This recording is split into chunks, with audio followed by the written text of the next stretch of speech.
Hi, this is Jacqueline here with the Grow Program. Thank you for growing with me on today. I'm ecstatic. I'm glorified. I'm renewed. I'm restored in God because I seek God every day. And as I'm seeking God every day, God seeks me and makes sure I'm happy. Make sure I have my blessing. I'm going to tell you something. The world may not be the way I want it to be. It is what it is. But it ain't going to be. I remember when he used to say that to me. It is what it is. He looked me dead in my eye. It is what it is. And I ain't had no comeback for him. I ain't had nothing to say. And I used to get so angry. Stop saying that. Stop saying it is what it is because you act like you wanted a hopeless. Like you lost all kind of hope. It may be, it is what it is, but God told me it ain't gonna be. We growing. So, greatness reached over oppression through wisdom. We growing in God. We gonna strive every day to reach our greatness, to grow in God for a better way. I was born by the river 3 years after Africans were given civil rights in the United States. I was born by the river. The Mississippi River runs 10 states long. I was born by that river in a little tent, a Catholic hospital, right there in East St. Louis, right there facing the riverfront. And like the river, I've been running ever since. It's been a long time coming, but I know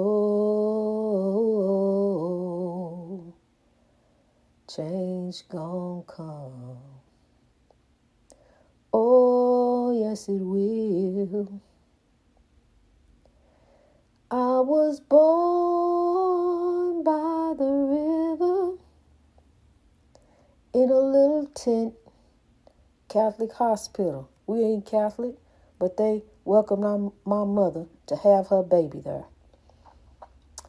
And like the river, I've been running ever since. It's been a long time coming, but I know change has come. Oh, yes, it has. Change has come, honey. Change has come. Grow. We are overcoming as we sit here overcoming. We are overcoming in God. We are blessed in the Lord. We got to put our faith and trust over in God. No matter what it look like, because sometimes the picture don't look real good. It looks kind of bleak. It looks awful messy. It look kind of dirty. It kind of look messed up. But I tell you what, grab it, straighten it up, polish it up, and put it on the right path. I'm telling you something, you got something shiny and beautiful right there. You may think you got some trash, but honey, it's a thing called recycle. See what you do? You take it and straighten it up and fix it up. See, that's what they do. They take something old, somebody throw it away, somebody don't want no more. They take that and fix it up and straighten it. They even throw it in the trash can. It's called a recycling can. Put it in there. Just put it. They say that's trash. See, that's what he told me. He told me I was trash. He said, ain't nobody gonna want me. Ain't nobody gonna want you. That's what he said. And I was told, it was told before. I was told a couple times. Ain't nobody gonna want me. To make me believe that about me. See, because you can let people speak over you and then let people believe what you'll be believing what they believe about you.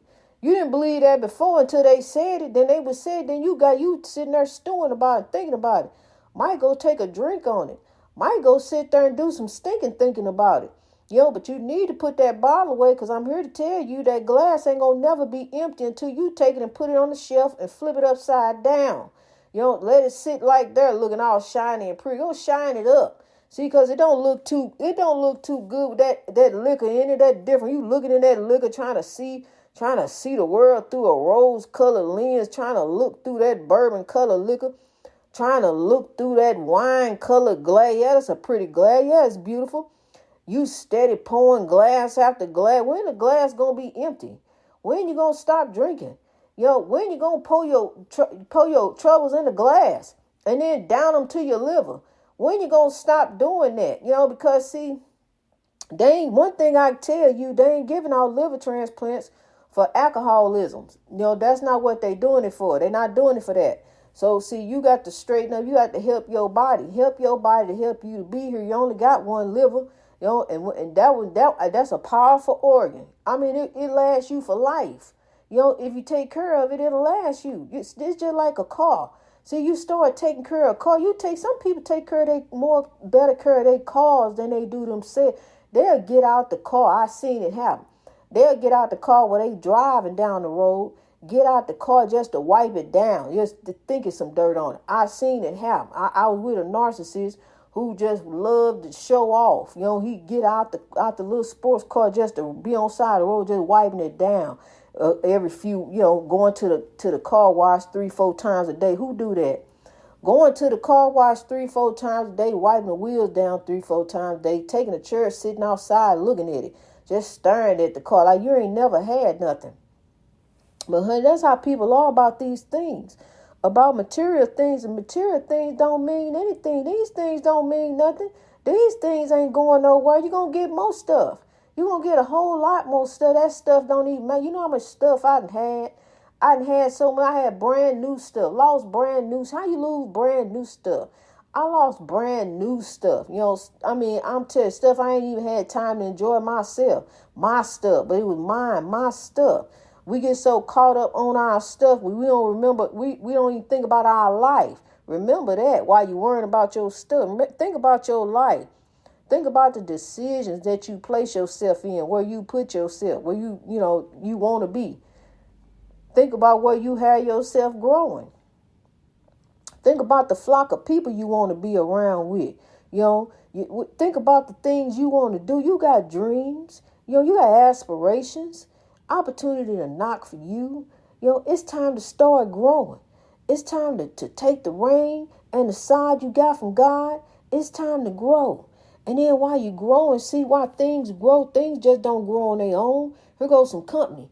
It's a more growing there. It's a more seeds bud, just like love. Love is a bud and seed. Love is the greatest power. Love just keep on growing on. So it does, like a legacy. That's what love is. Love is a legacy. So love just keep on growing on. So we got to keep on growing on, budding this seed of love. Just keep on sowing the seeds of love. Just keep like a flower. Like a beautiful flower. You don't see one flower out there in the field. Why that one flower out there by itself? What the rest of them? It's a whole field of flowers out there. It's a whole lot of flowers. Beautiful, fragrant flower field. You just sit there and look at the picture of it. That's how beautiful it is. Just imagine being there. You get to smell the beautiful smell of lavender field. Are you kidding me? Where that's at? Where can I go see that at? I would love to go see a lavender field. I take me a chair and sit out there. I don't need no TV. That is TV. Nature. It don't get no greater than that. Something that God made, it don't get no greater than that. I can think about the foolishness on TV all day long. I already know about that. But I want to sit and watch the leaves blowing in the wind. I want to hear the beautiful melody of the birds sing. I want to hear the sound of nature, the waterfalls. I want to see the clouds in the sky as they try to hide the sun. But the sun steady peeks out and warms us. The clouds are going to come. The rain is going to come. It's going to rain. I'm going to tell you that right now. It's going to rain on the just and the unjust, but have your umbrella adjusted. Have it adjusted appropriately. Because, see, you may want to be able to cover up some other stuff. Other folks. You want to be able to cover up some other folks and lift some other folks up. You got to get thinking right. You want to be able to cover up some folks, cover up some people, cover up some things, some important things, protect some things. That's what you want to do. You want to protect, you want to watch out, you want to look out, be the lookout. Because, see, we got to be mindful. We got to be watchful of this spiritual warfare that's out there trying to take us there. is out there seeking whom it may devour. I'm telling you, it's trying to devour us up. It's trying to eat us up. But there go God. There go God with the beautiful plan, because God knows the plan. God knows the plan and the thoughts that he has for you, man and woman. So all you got to do is grow in God. See what it is. We think once we get grown from our parents, we grown. No, we not, still not grown. You grow to God. You got to grow to God, because see, now you're not growing under your parents anymore. You grown. You got to grow to God. Everybody got to grow to God, because every tongue shall confess his name is the Lord. Everybody, see, they so worried. All they see is evil. They don't see God because they don't remove God from themselves. People allow evil to use them. And then they take God away. Well, they don't remove God. God is love. When you break it down and bring it all back together, God is love, honey. We got to begin to sow the seeds of love. We got to begin to show people that God is real within us. Zechariah 4:6, by the Spirit of God that is within you, God is here. God is in the atmosphere. So what you got to do is you got to show within yourself, honey.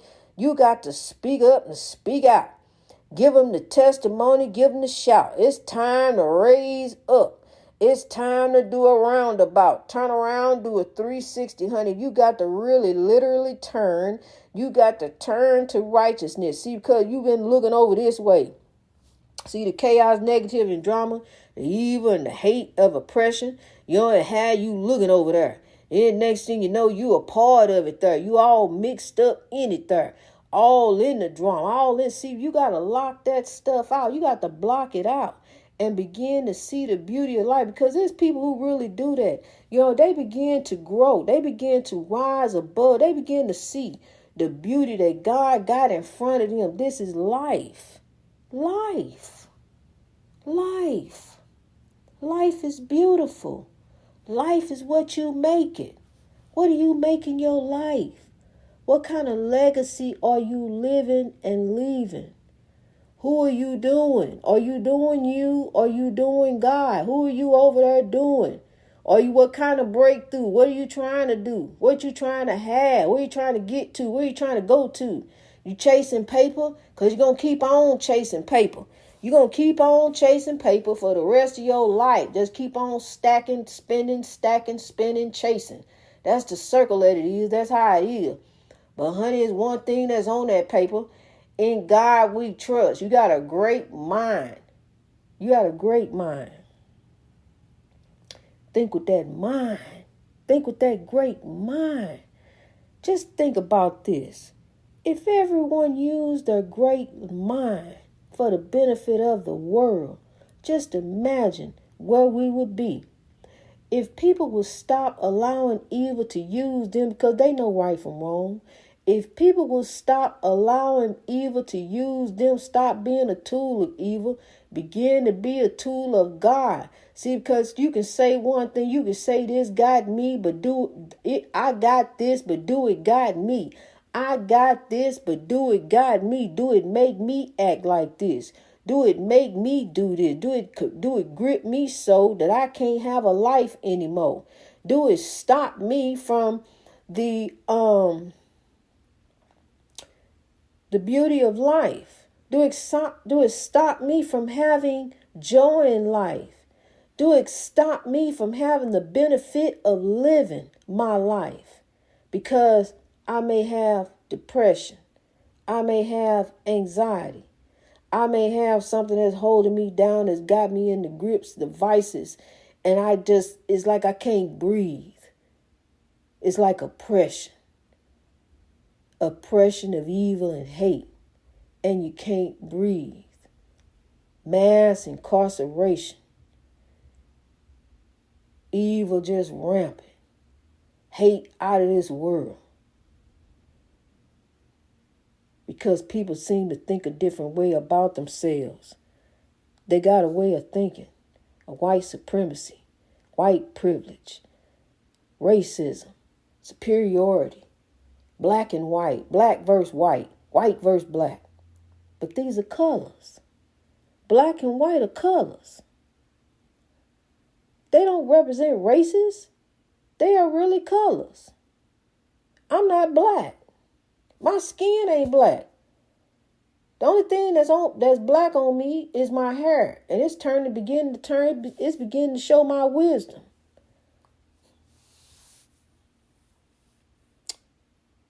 We got to rise. See, because when we look at color began to show us that, hey, this color better than this color. We want to be this color. Everybody want to be white. Everybody want to be pure and sweet and angelic. Who wants to be dark, ominous, and threatening? Who wants to be that? Nobody. Because, see, you done labeled this label on people that they black. You done put a color on a race of people. But only one of them that you did that to, black. These people are black. These people are African American. African first. Don't matter where you're from. That's where you came from. That's the bloodline down the line. And that goes for us all. So we've come from a divided time that was divided very wide. A very wide divide. A divided time growing into a united time. We're going to unite together and come together as a people. Recognize where we've been and understand where we're growing. We want to grow forth in love. We want to grow forth ahead. We want to grow forth without evil and hate. We want to grow forth and make the world great. We want to grow forth and drive the hate out of the world. We want to grow forth and come together, every man, woman, boy, and girl. Come together in love, understanding, peace, and harmony. We can live side by side like that. Because I can tell you one thing. They can fly that Confederate flag all they want to. They love flying that Confederate flag. Think that's intimidating to someone. But I can tell you something about the Confederate flag, about the Confederacy. The United States had long abolished slavery. And then the Civil War began. The government had already said it wanted to end slavery, but the states of the South were refusing to relinquish their slaves. They enjoyed and thrived off the institution of slavery, of enslaving people. So they were willing to lose their lives over it. So they started the Civil War. And they rolled around with those Confederate flags ever since. But you say you love your country. If you love your country the way you say you love your country, you will go with your country's laws. And your country abolished slavery in 1865, but you want to still ride around with the Confederate flag because you benefited off the enslavement of a group of people. And you enjoy the idea, the institution, the idea of keeping people enslaved and oppressed, because that's what the Confederacy represents. That's what it means. So when you see somebody riding around with a Confederate flag, understand that they do not love their country and they do not even love themselves, because they don't even have an understanding of human life. If they did, they would understand where we all came from and understand where we're all growing. Hate is not the answer. Hate is never the answer. Hate is never the solution. God is love, and love is the solution. Love is the answer. Love is the key that the world needs. Love is the medicine. Sow love, grow love, all over the world. It's time for a change. A change has come. Grow. Oh yes, change has come. Greatness reached over oppression through wisdom. It begins with you. Start with you, and you can change all that around you. God bless you as you grow.